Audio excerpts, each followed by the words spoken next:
Are you having a problem with git init?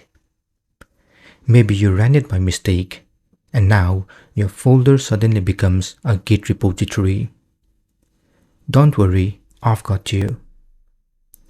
To undo git init, you just need to delete the hidden .git folder Git created. With just one command, we can delete it.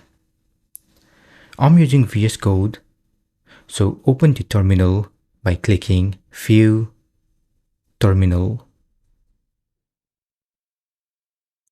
Make sure you choose the Git path. Then type this command rm-rf.git.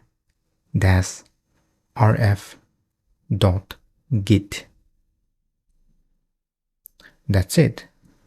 Refresh them and you should see a message, not a Git repository. It means your project is back to normal. No Git tracking, no commits, nothing. Thanks for watching. If this helped you, don't forget to like, share, and subscribe to my channel, Code with Vivek.